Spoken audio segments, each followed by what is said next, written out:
সিদ্দিকুর রহমান একজন অভিনয় শিল্পী। নাটকের পর্দায় তাকে আমরা কম বেশি সবাই দেখি। মোটামুটি ভালো অভিনয় করেন, একজন গুণী ব্যক্তি বলা যায়।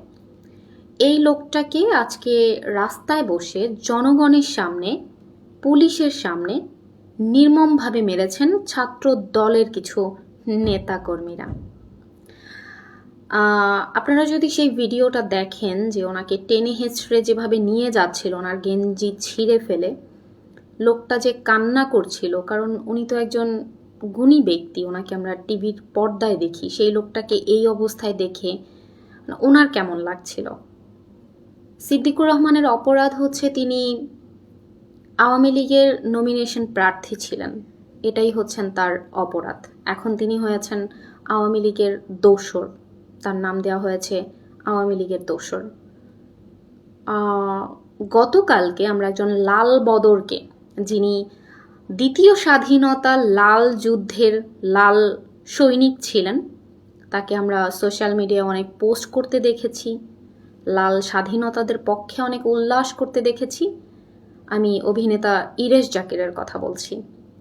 তাকে দেখলাম যে গতকালকে ছাত্র দলের নেতা হত্যার মামলায় তাকে অ্যারেস্ট করা হয়েছে।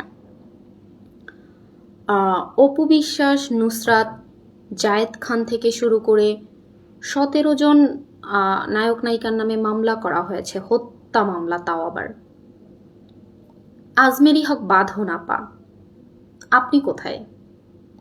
আপনাকে কেন দেখতে পাচ্ছি না? আপনার তো এখন আপনার সহকর্মীদেরকে পেটানো হচ্ছে, হেনস্থা করা হচ্ছে, রাস্তায় ফেলে অপমান করা হচ্ছে, টেনে হেঁচড়ে নিয়ে যাওয়া হচ্ছে, জামা কাপড় ছিঁড়ে ফেলা হচ্ছে। আপনার তো আপা এখন রাস্তায় নামার কথা। আপনার সহকর্মীদেরকে দেখে কি আপনার কষ্ট লাগে না? লজ্জা লাগে না? আপনাকে তো লাল স্বাধীনতায় আপা আমরা খুব দেখেছি। আপনি তো লাল স্বাধীনতার মুক্তিযোদ্ধা, তাই না? আপনাকে প্রথম সারিতে আমরা দেখেছি। বৃষ্টিতে ভিজে ভিজে আপনি যেভাবে বয়ান দিচ্ছিলেন, আপনি রোদে পুড়ে পুড়ে বয়ান দিচ্ছিলেন, আপনাকে আমরা দেখেছিলাম। আপনি নাইট গার্ডের চাকরিও কিছুদিন করেছিলেন, ডাকাত তাড়ানোর জন্য নাইট গার্ডের চাকরিও করেছেন বডি হাতে নিয়ে।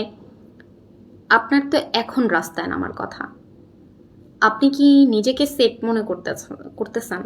মানে আপনার মনে হয় যে এই আপনার অর্জিত স্বাধীন বাংলাদেশে আপনি সেফ আছেন? মনে হচ্ছে। আপা, এটা তো এমন নয় যে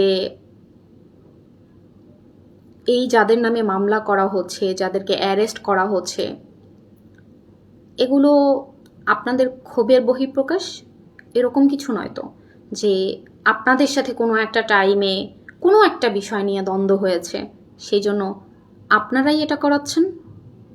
এরকমটা যদি নাই হয় তাহলে তো আমার মনে হয় যে আপনার অ্যাটলিস্ট রাস্তায় নামার কথা, কারণ আপনিই তো ধরাছোঁয়ার বাহিরে, আপনি তো তাদের পক্ষের মুক্তিযোদ্ধা। আপনাকে তো তারা ধরবে না, অ্যারেস্ট করবে না, আপনাকে হেনস্থা করবে না, কারণ আপনার তো একটা অধিকার আছে এই দেশের জন্য, না? যুদ্ধ করেছেন, অধিকার আছে না? সেই অধিকার বোধ থেকেও তো আপনার সহকর্মীদের জন্য আপনার কথা বলার কথা। আজমেরি হক বাঁধন আপা, আপনার সাথে দেখা হবে রাজপথে।